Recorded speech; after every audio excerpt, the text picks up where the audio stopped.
Hello. Can y'all hear me? Audio good?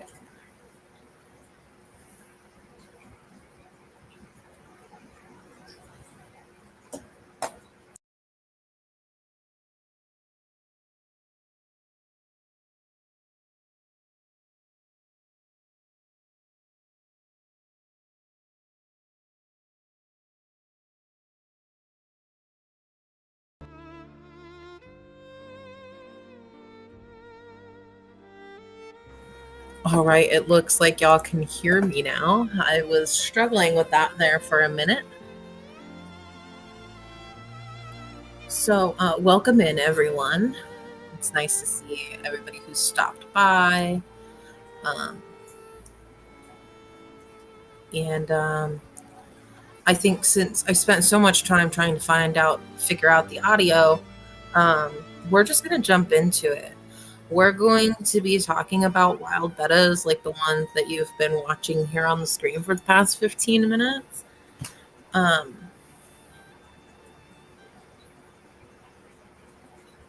let's see. Let me just pull up my notes.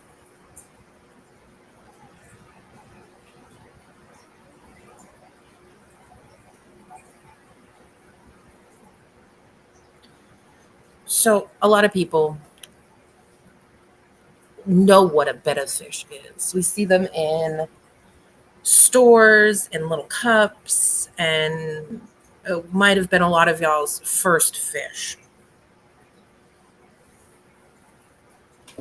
What we're talking about is a cousin or maybe like an ancestor of those fish, depending on um, which betta type we're looking at.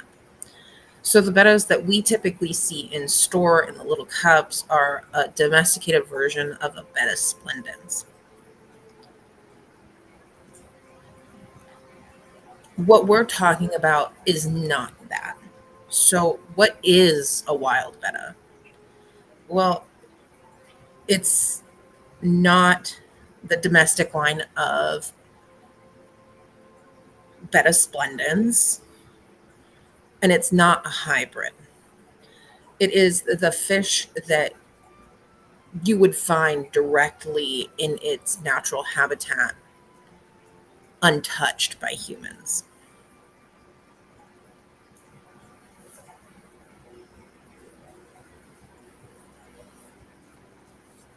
So it is not a hybrid. It's not a domesticated betta that we see in stores typically. It's a wild fish. I want to take some time to explain what wild type is. A wild type specifically is what you would see when you go out into nature and pull that fish out. Again, it is something that has been non domesticated, not selectively bred to be a certain way. So there are like hybrids between like the domestic betta and a type of splendens, and we call those aliens. And then there are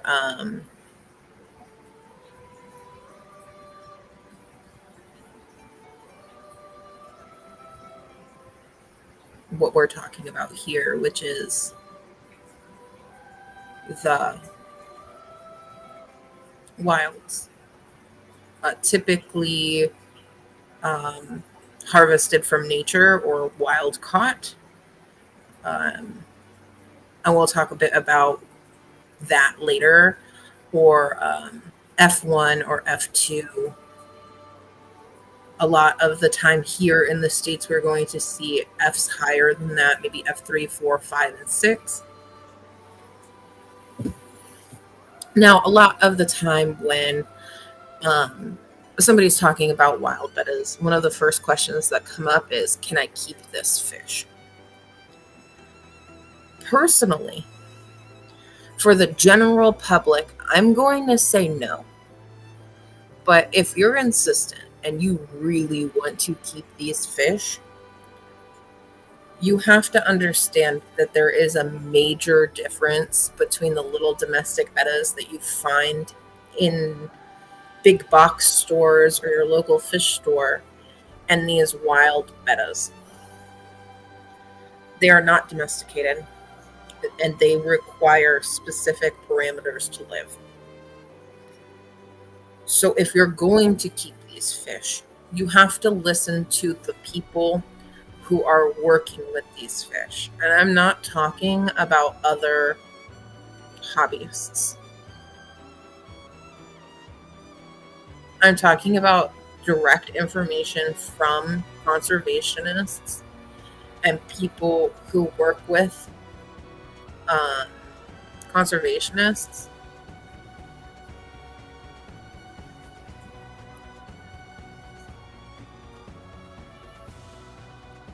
uh, Directly. Sorry, I was reading a comment. Um,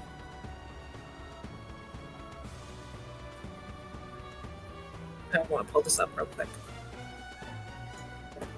F5 and 6 is rare, not something that happens outside of Common Splendid's group. Um, it's not typically super rare here. You're just not going to have it labeled as such. Um, that's with all fish species that are considered wild type. Um, they're just kind of labeled as what it is and not what F it is after 4. I'm not sure if it's different for y'all, but that's what I've seen. So, okay. So, y'all know what a wild is. Y'all know that you probably shouldn't have one. But if you do get one, you have to listen to the people that are working directly with these animals. But how do you do that? Well, how do you find a good source? How do you deal with the mass amount of misinformation that is out there on wild bettas? And I get sources are hard because they're generally not available in English. And the ones that are, you're really going to have to look into.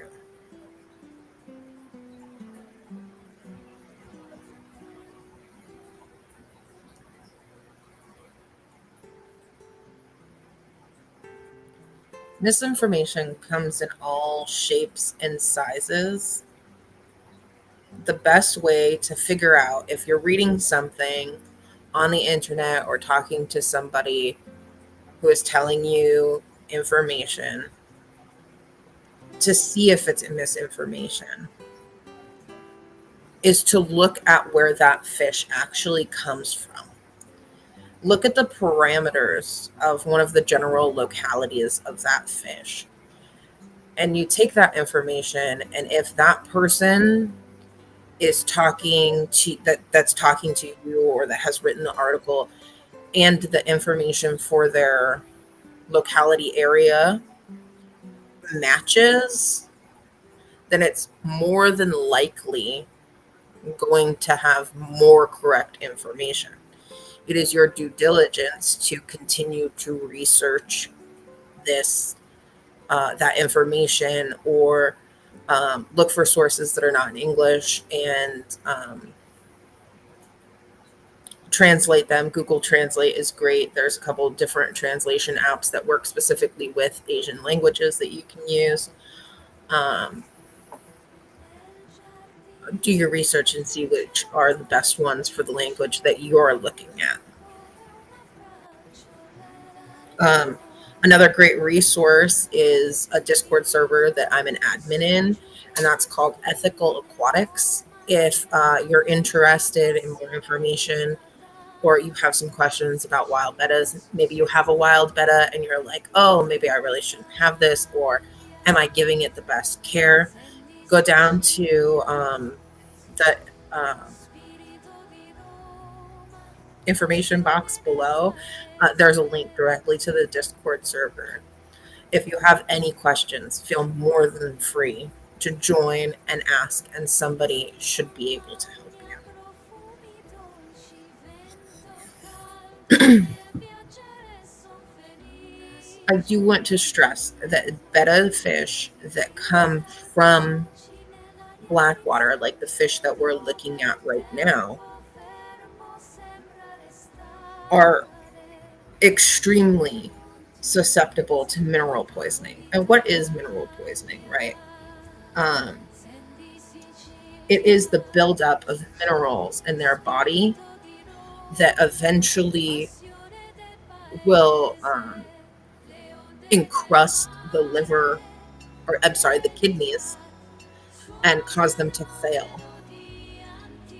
You'll see this a lot, and you can see this a lot in some listings, or in some pictures of wild bettas. They're being kept in clear water where the bettas look very pale and sickly. Um, that's a buildup of the minerals. It's kind of like stress, but the stress is very, it's beyond that. They look stressed, all their color is gone.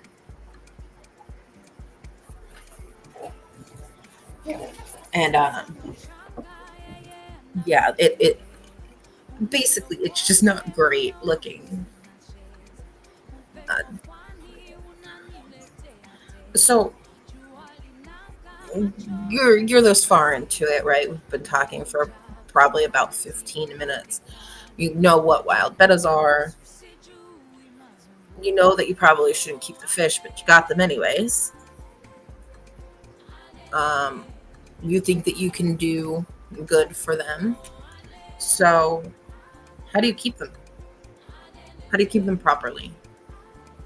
Well, you would keep them like you'd find them in the wild. So, you want their parameters to be almost exactly like you would find them in the wild. Now, when I say almost, I'm talking about very small differences, fractions of points.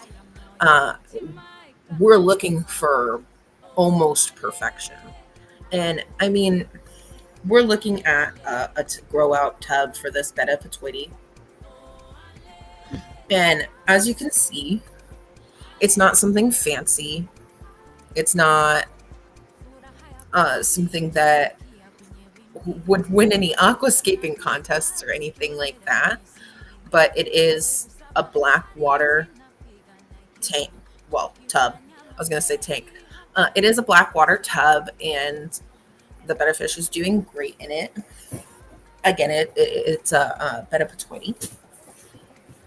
And you can see here we have the water, and we have a bunch of these catappa leaves. This is several bottles of distilled water that I have poured into this tub and just absolutely covered the bottom with both cut up pieces of catappa leaves and large catappa leaves. They use these catappa leaves to hide in. This is a temporary setup, but you could add more to this and um, and make it more permanent.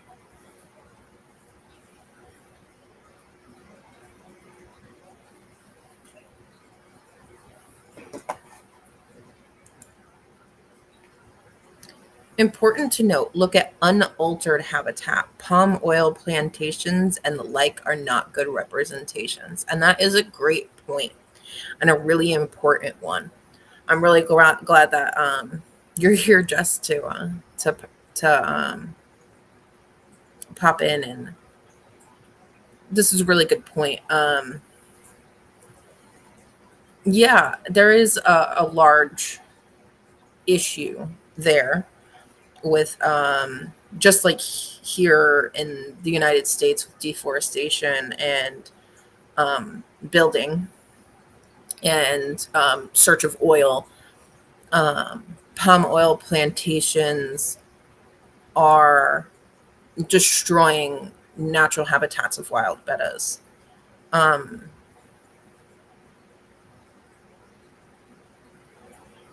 I'm not 100% sure what some signs of palm oil plantations are, but I'm sure that I can link to something in the description or leave a comment to get some, or maybe somebody in the chat can help out what some of those descriptors are so you can look for them when searching for habitat information. The betta is attacking the bubbles. I think that's funny. Where was I?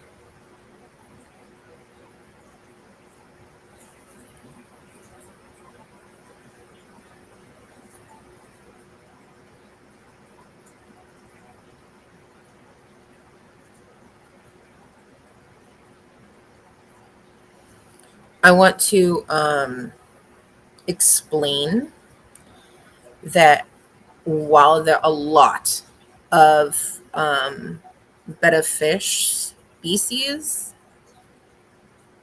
are blackwater, there are some, especially looking at the Splendens complex, that go closer to neutral. Um, the biggest,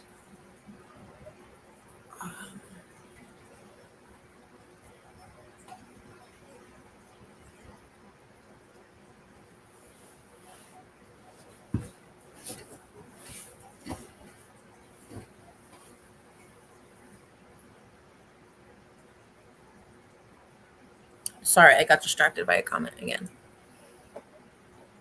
The water parameters in palm oil adjacent oil is different than in virgin peat swamps. Oh, sorry. Palm oil adjacent black water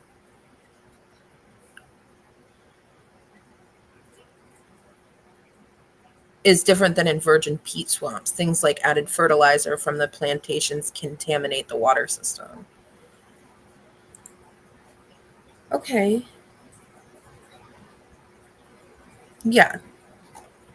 I think that I wanted to see if anybody had any information on how a person could go about like seeing the differences in like physically or scientifically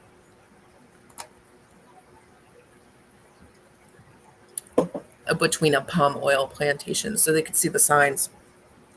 And no, I don't think that when you Google a locality, you'd get a palm oil plantation, at least not anything that I've personally seen when I was doing some research. Um, Again, when you're doing your research, you need to be checking your research. I'm going to go on a little bit of a tangent about scientific papers and articles.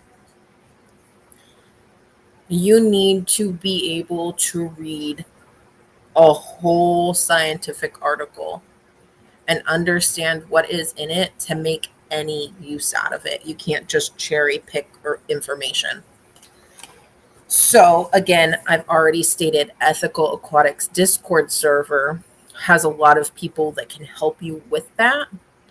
Or you can email me your questions and I can get them to the people that can answer them. If you go into my bio in my profile and click my link tree, you can get my email address.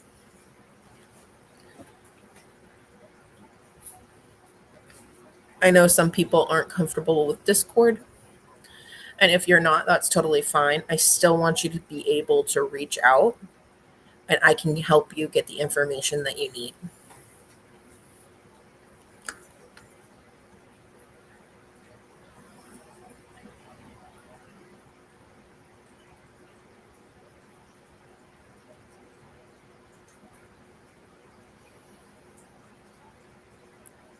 The Going back to keeping the fish properly, maintaining no minerals is key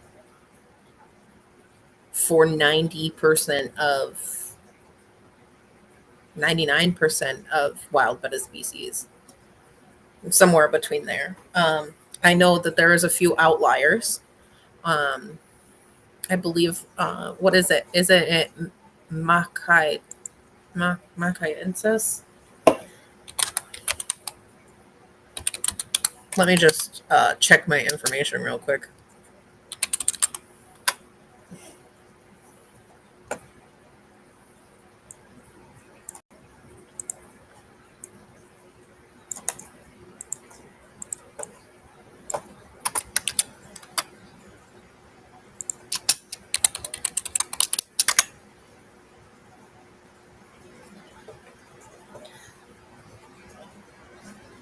Yeah, so it is the Betta Macaiensis. I am not saying that correctly, and I know I'm not.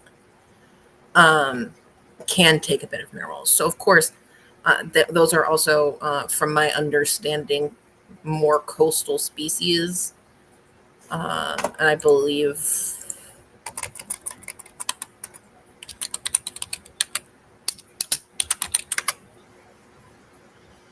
they're in the Splendens complex, from my understanding.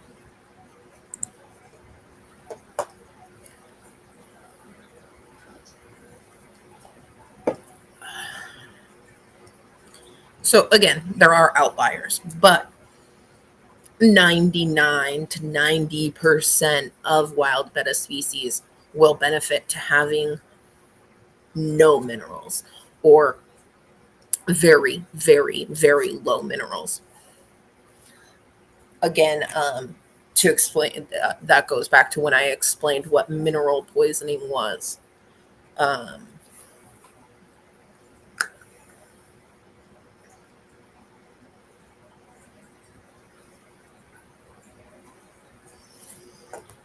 I'm going to,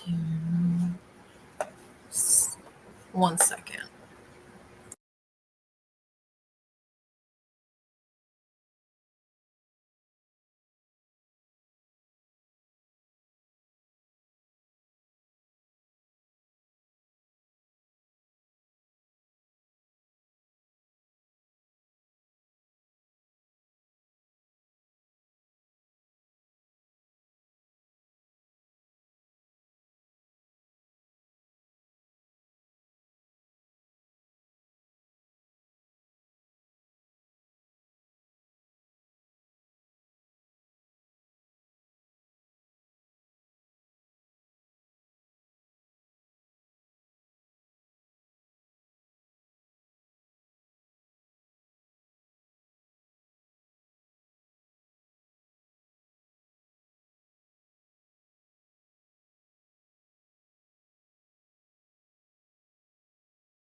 Hello?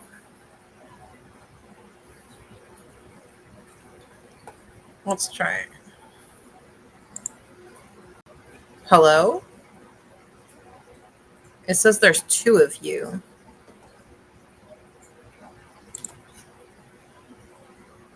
I don't know what's going on.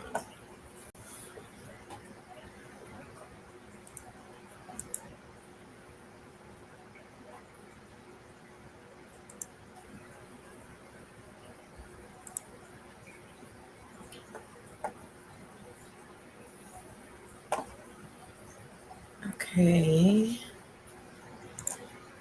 Let's bring these up.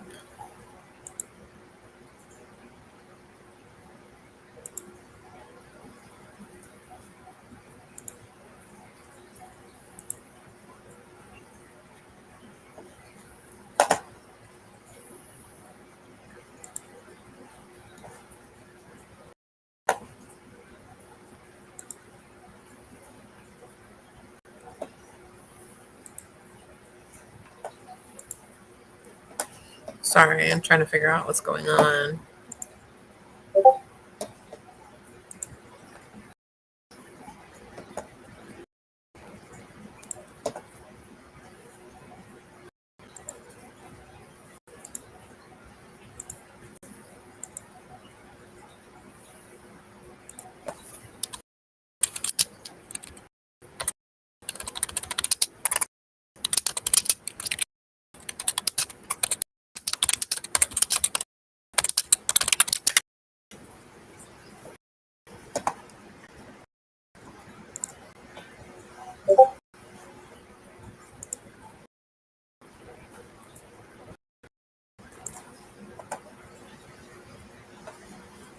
Sorry, 1 second, everyone.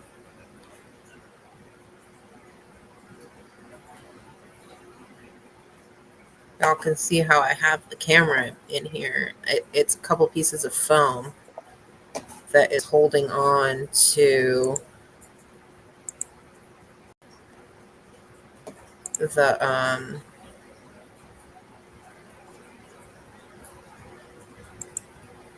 the camera so it doesn't fall.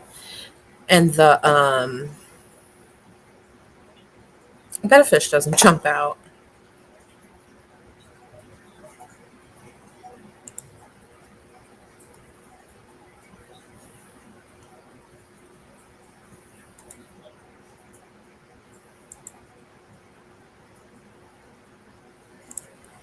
Is it letting you talk?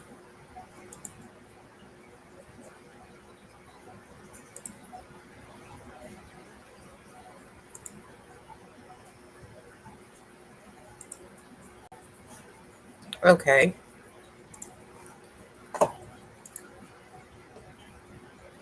Hello?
Hello?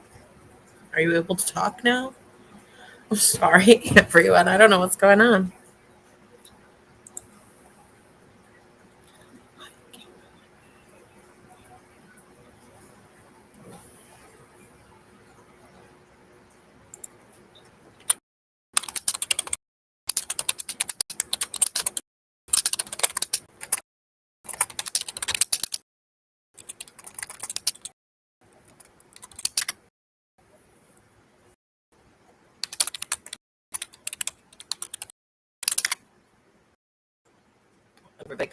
probably hear me type. I'm going to mute.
All right, we have tried to work through the technical difficulties, so we're going to see if this workaround works. Kobe, if you'd like to talk, let's see if this works. Can everyone hear me?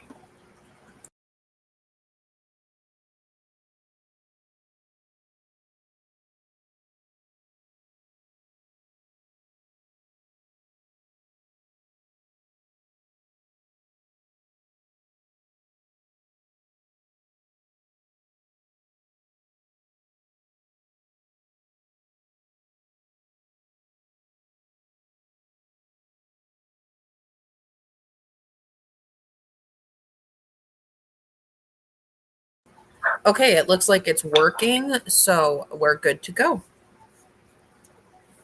All right. We were talking about. I was talking about. Let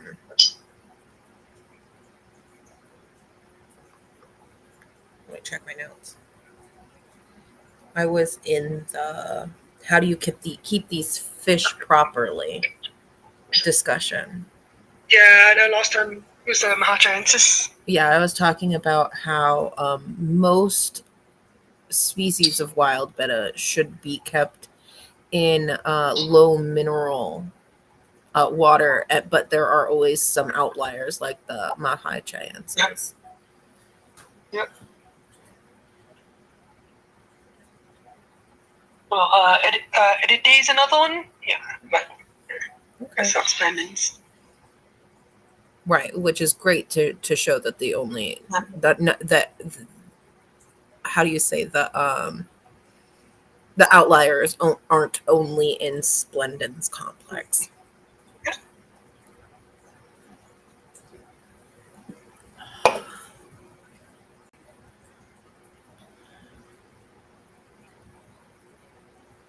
So basically, my stance was you'd keep them exactly how you'd find them in the wild, and to do so, you should research the general locality that they come from for their parameters. And even with that research, of course, you got to be careful that you're not, looking at altered habitats like just mentioned, and you are looking at you are ideally getting it from like first-hand sources, people who've been there, or people who know people who've been there, like blog articles or what have you, be either directly talking to the person or looking through like scientific journal articles that will usually list the locality parameters. Right. So those are some and obvious sites like Fish where they can be accurate. sometimes it's hit or miss. Yeah, I think that a lot of hobbyist sources are like that, not just when it comes to betta fish.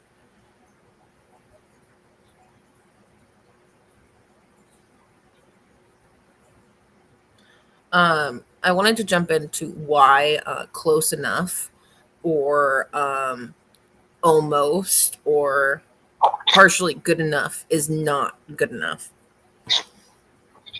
Um, I had already explained um, mineral poisoning and what that is. But do you personally feel like there are any other um, reasons why good enough isn't good enough? Close enough, I guess I would say. I mean, really depends on the species. For some, yes, it is. But for the more sensitive species, uh, close enough might not necessarily be the best when it comes, especially when it comes to the sensitive species, because then it might cause, if the species is due for re-release, it might cause issues along that lines. Conservationists would have to make them, down to where they should be. It's extra work for us. That and yeah. Even if it close with in regards to the whole close enough thing, I would say close enough might also be the difference between some mineral buildup and mineral buildup. Like I would say while they're similar, like there's a big difference, stark difference between pH 6, like 6 to 6.5, anything above 6 versus something in the 5s. While they might seem close on paper, they are not. Like in practicality, they are very different. Right. Also, close enough isn't close enough when it means that the pH might be correct, but the general hardness and KH is not good enough. Yeah, and the TDS as well. You generally want low TDS for these guys, dude. I mean, of course, exceptions exist, but most of the time, you want, for most of these fish, you want as close to 0 KH, GH, and subsequently TDS. Right. Definitely. Let's see. I had another note in here. Um, leaf litter, botanicals, um, and the structure of the tank, including species that live in black water, tannins, are all important to the stress levels of the fish. You can't just keep them in tanks that have nothing in them. Yes. Looking at botanicals like catappa leaves because they're the most commonly available. Yep. What are some other things that you think that are important? Sea pods, especially like those coconut hides, either full or half, doesn't really matter. Fish will use them. Any sort of sea pods. You want caves, you want is a lot of these fish will breed in caves, especially towards the surface. They put a cave kind of half out of the water. Things like Coxina complex will go in and make bubble nests in them. So like those are vital. Like if you don't want to use terracotta pots, if you don't want to use PVC pipes, I always recommend coconut caves or the like big sea pods. And like those Buddha tree cheese pods. And by coconut caves, you mean actual coconut shells that you could get like at the store. Yes. And typically I've seen them both cut in half and with large holes drilled in them. Yeah, the large holes ones are better for bigger species. Mm-hmm. The mono fish are the half ones, but I've seen even like things like Persephone and Coxina utilized. So right. I don't think that I had anything else in my notes for proper keeping. I think that it was mostly stressing on water parameters and the availability of hiding spaces. Was there anything else that you believe is important in a tank setup or? Yes. In regard to the filter flow, particularly for bubble nesters. I mean, this is a thing for domestics too, but it should be fairly obvious that some domestics might try to nest like even with a filter. There are some wild species like Coxina which simply wouldn't unless um, unless they can find a spot that's completely stagnant and completely devoid of any water. I mean, there's also when those caves and stuff come in, they can break up the filtration. They can give them a sort of no flow to nest. Otherwise, something just simply won't. So that's again, and watch your flow as well. You don't want sure you need for decent infiltration, but you don't want anything too powerful. So the flow is really important, especially with bubble nesters. They should have low flow. You can also look at their habitats and realize that they come from low flow areas. So going back to looking at their unaltered habitat localities or general localities, when you're looking into those things, you should definitely be paying attention to everything that's about them, like or what's in the water, like botanicals. I would also say don't discount stuff like immersed plants. I find a lot of my wilds like to use them in the nest as well if they don't decide to use cases on the nest at the surface. They will also use like epiprenum stems like that's in the water. They'll use that to anchor the nest. So like a lot of immersed plants also help these fish feel safe, and not that I would recommend it. But technically, you could run a lid. You could run a tank lidless, but that's not something I would recommend for anyone who's just getting into it. You have lots and lots of plants, but so just don't discount immersed plants, house plants, terrestrial house plants. You just you wash off the roots, stick in the water, and not only do they clean the water, help you clean the water, they'll give the fish more options for nesting, more options for hiding.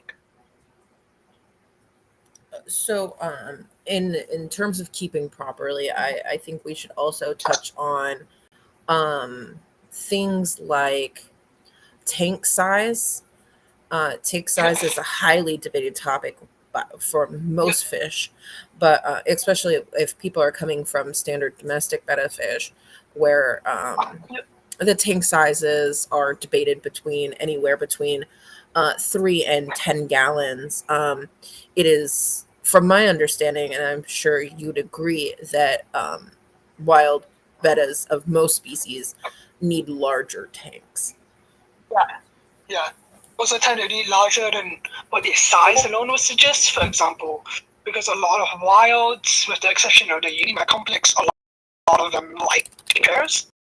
So you also not only do you need to factor in the size of one fish, you need to factor in the size of pair and any potential aggression that arise, from the pair being in the tank together when you're breeding, or when you're not breeding or not wanting to breed. If the female needs to get away from the male, then or vice versa in some species. But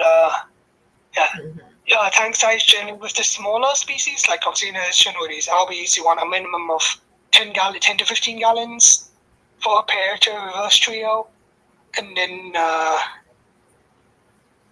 or a trio in the case of Chinoides. But the larger guys, you would want anything above like 20 gallons now. The really big betas like Unimaculatas and Belicas, you would want 55 gallons or more, ideally even at 75. Right. So they're much bigger tanks compared to their body size than in most fish. Yeah, because they're active and can be pretty aggressive too. I'm sure anybody that is looking at the screen as we're talking about this has seen the Patoide go completely all the way around the tank several different times, weaving in and out of leaves and checking out different corners. And it has been only an hour, and it has surfaced every single square inch of the tub that it's in. You'll use whatever space you give them. Yeah, so giving them more space obviously is better. And when we're talking about minimums, you can always give them a bigger tank. Yeah.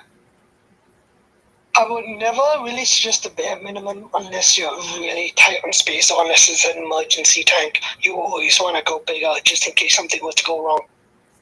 Especially with stuff like Blackwater, whereby you might even experienced people might potentially have stuff like a pH spike and what a bigger tank will also negate that. Right. And one of the biggest um, things in keeping these species and keeping them properly is maintaining the correct pH. Yeah. If your pH gets out of whack, that's it. At least with some species, that's the difference between them living and them just going belly up. Right. I had also explained what mineral poisoning looks like in fish and how it can look generally just like stress. I mentioned sometimes when you see listings for fish, especially on places like eBay, where they have no real standards, you'll see a lot of these fish and they are extremely pale. Um, and just not looking so good. So definitely, while a lot of these species are hardy, the more sensitive ones will just die. I like to call them more hardy than their own good. Yeah. With mineral buildup, just a small note, mineral buildup, while sometimes it can be reversed, there are other times where the damage is too far gone. Because what mineral poisoning is, I'm not sure if you've covered this before, is the minerals effectively cause kidney failure over the long term, especially. Yes, I had mentioned that in our section previous to this. Um, there are also other signs that a wild betta specifically is stressed out. Um, but that I think is the most deadly one, in my opinion. Other signs of stress would be, of course, muted colors, clamped fins, not moving, name the bottom. Hmm. Um, well, I think we have covered a lot of like the good basics. Just to go over them again. So, if people have skipped to this, because I'm definitely going to, in the comments for people in the replay, just recommend them to watch from this point. I want to go over some things. Um, we talked about what a wild betta is, and that is a wild betta is not a part of the domestic splendens line. It is not a hybrid, and it exists exactly as it does in nature, genetically and behaviorally. Yep. I explained that people should not typically have these fish, but if Yep. they do, then they need to make sure they are keeping them properly and doing their research. That they are not domestic bettas and have specific needs. Yep.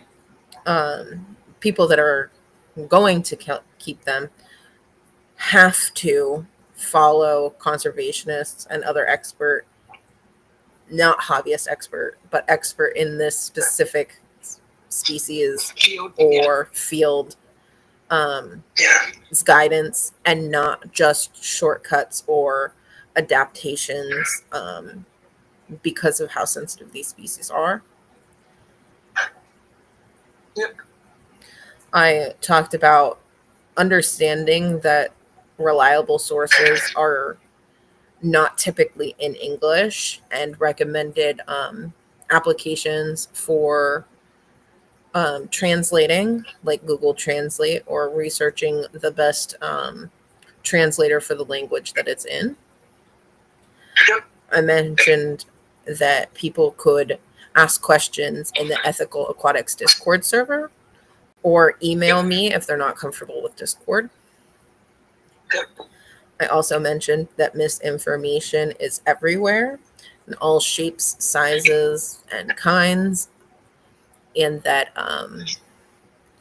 you should really be looking at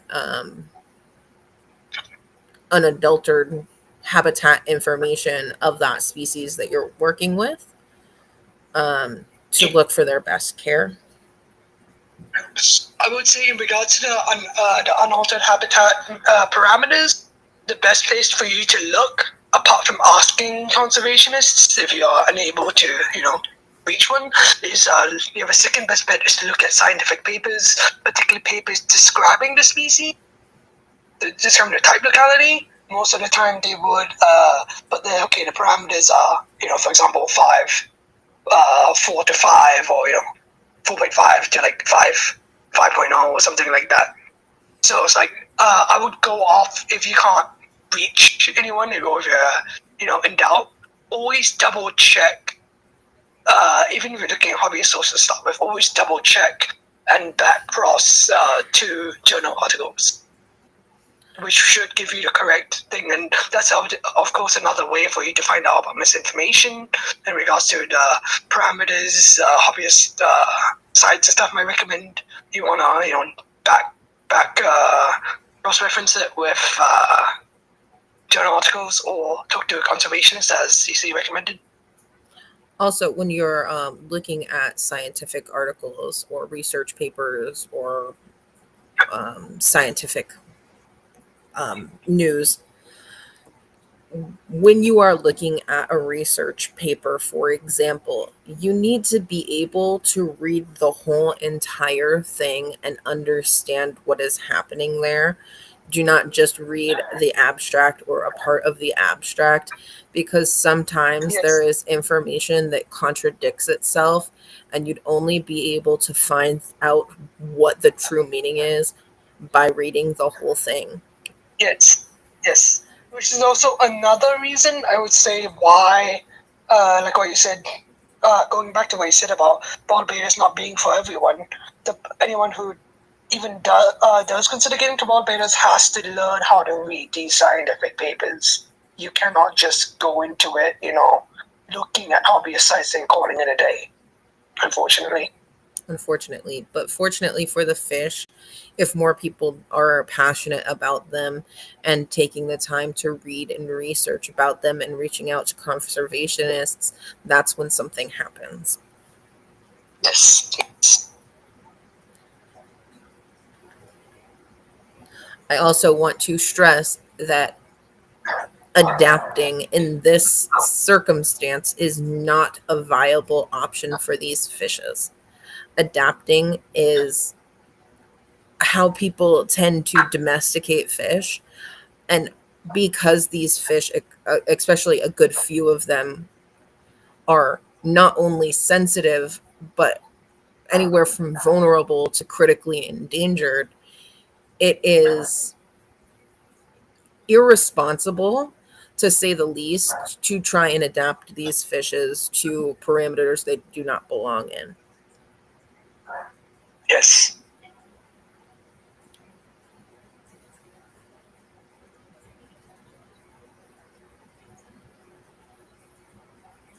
Well, I'm an hour and 15 minutes into this, and we're about to get into the juiciest part of this whole entire conversation. What's the deal with wild Betta poachers?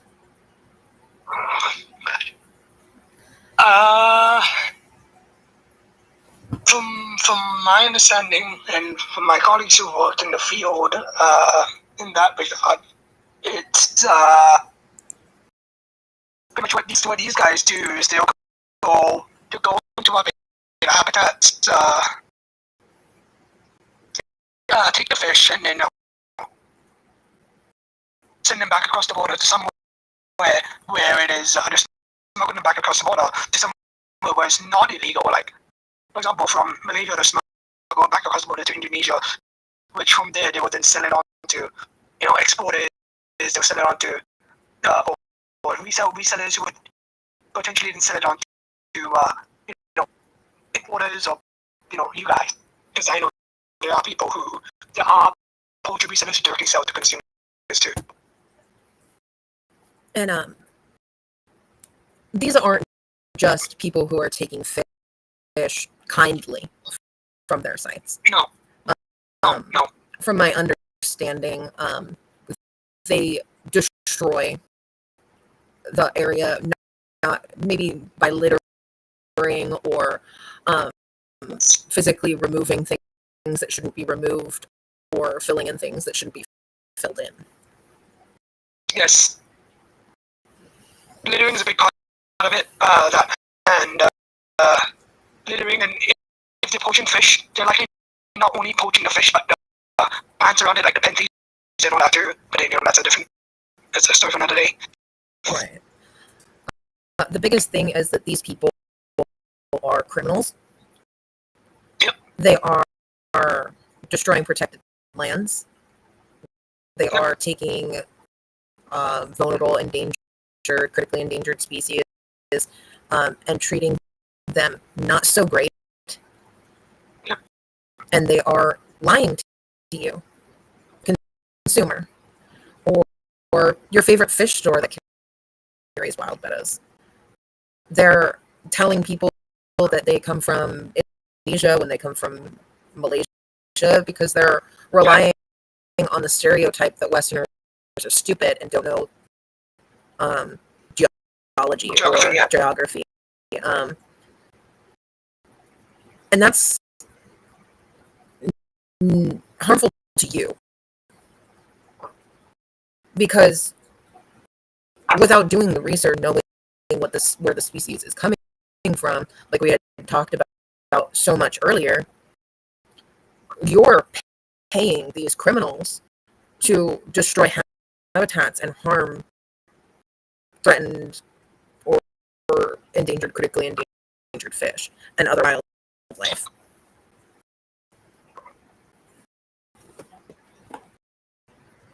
Even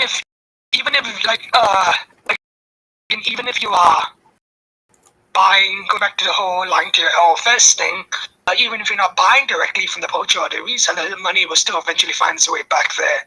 So, although I would also say, in my own experience dealing with importers and all that, I find, at least the one in Australia, there is much victims most of the time as most consumers themselves might not know. So I would say if you see your favorite fish store, for example, bring in a fish you think they shouldn't have, maybe it might be best to raise it with whoever, the manager, the owner, and don't tell them, hey, this is the issue here. This is why you shouldn't have the fish. Then you can potentially work together to get rid of the demand for these poached fish. Because if the poachers have no demand, they would stop poaching, hopefully. If they can't make money off these fishes, they're going to leave them alone. Yeah. Money is the biggest contributor to why they continue to do this. They don't care about the fish. They don't care that you have the fish. They just want your money. Yep.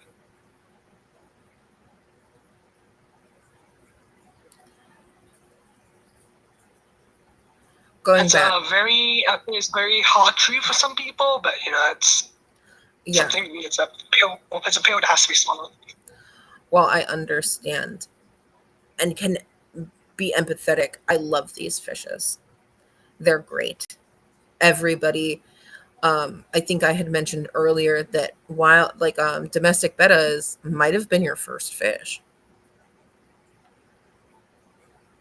But you're not doing any service to that nostalgic memory by putting these fish in danger by buying them from poachers. I would even try, if you are to buy from overseas and all that, I would also try to do some research into the vendor of, let's say from Indonesia, for example, especially then. I would say try to do some research to their vendor, ask questions, see where they source their fish. If it sounds a bit suspicious, they won't tell you where they're sourcing it from, or they're saying or the information they're telling you doesn't match up, assume they're poaching or are working with poachers. Obviously, when we're And of course, saying this kind of stuff, we're not telling you to go in and ask them for exact localities of the fish. You want to know general area. yeah, Because what I've seen a lot is them saying that there are these Malaysian fish, and but they're advertising them as from Indonesia. there's quite a few examples, usually within the Unimaculata complex, like Macrosoma, Gladiator, SP Candy. Yeah. Right. And He's up for debate, but there is a lot of fish that you cannot export as wild caught.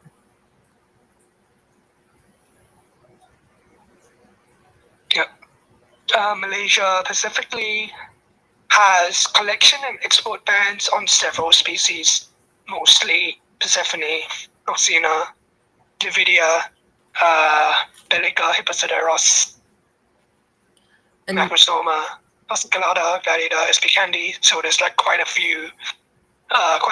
Most of the time, if you're doing research into the laws, a lot of the time, if the species is not outright protected, look into if the species comes from a protected area, because anything within a protected area cannot be caught unless you have a valid permit, which can typically only be held by conservationists working in that area.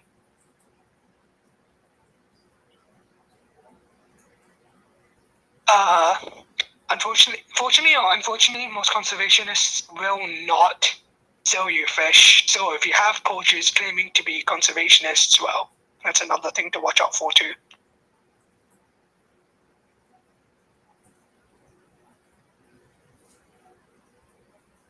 so basically, if something seems too good to be true, like being able It to is, get a fish that's not normally available, it is too good to be true. yeah, it would very likely be poached. Mm-hmm.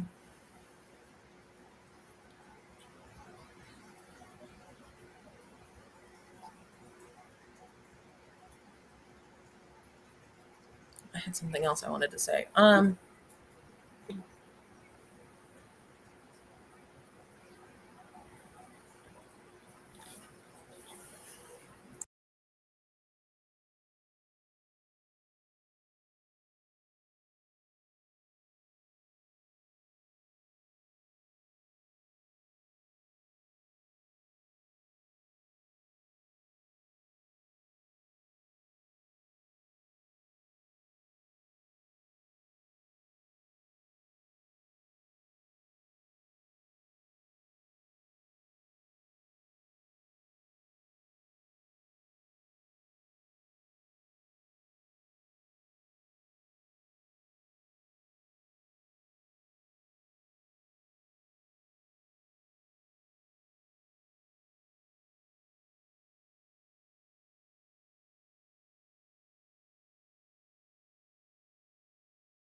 All right.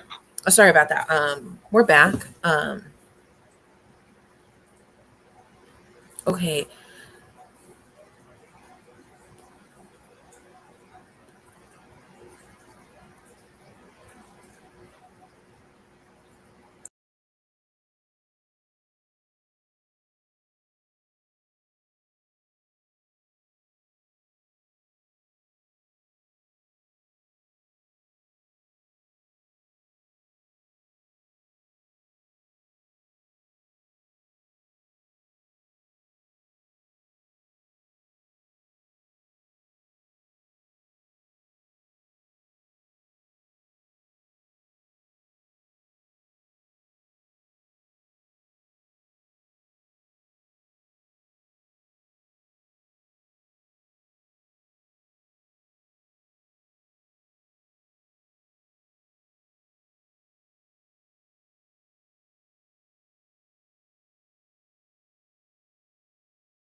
All right, y'all, we're going to start winding down now.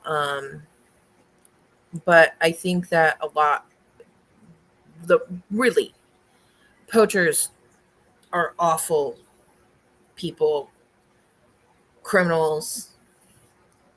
So when you're looking at buying one of these fishes, you should first research where the fish comes from to see if it's a protected area. Um, and look up sourcing from your favorite local fish store, your big box store, person that you're buying it from, and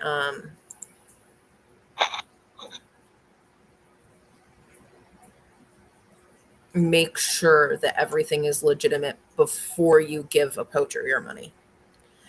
Because Yep. we see that all too much. And again, Yep. they're not going to stop destroying these habitats. They're not going to stop harming these fishes until we stop giving them money. Yes. I will say though, based on what I just a special note on the poachers, it is really only poaching if a poacher is catching fish, illegally from a protected habitat. If not, then it is technically okay, but in some circumstances it can still be unsustainably harvesting if you're catching a lot. Although, on that note, I would also say it is not inherently bad to be taking fish from the habitat, at least in some circumstances. Like take Betta Hendra, Betta Pituity actually as well, and Betta albimarginata, for example. Those three species, the habitat is being encroached on by Indonesia's new capital.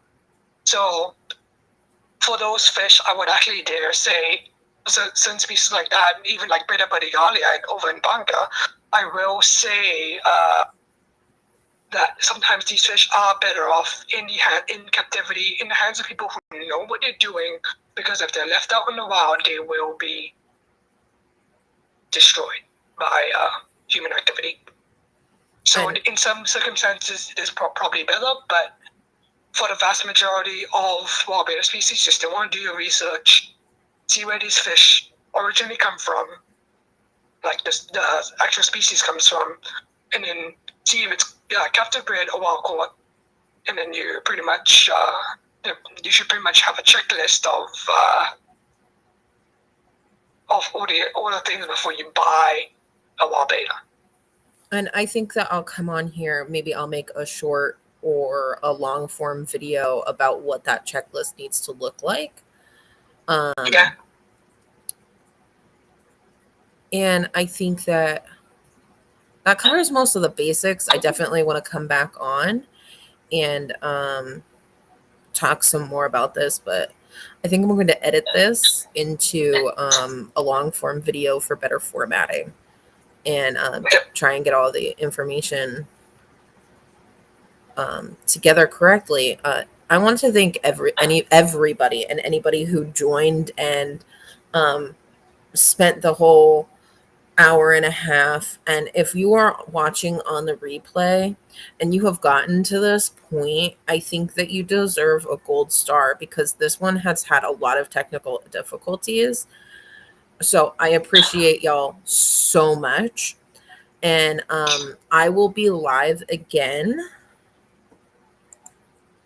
soon. Check the Discord server or just look for me to pop up. It was great having y'all here, and I'm so happy for anybody who made it here in the replay. Thanks again. Bye.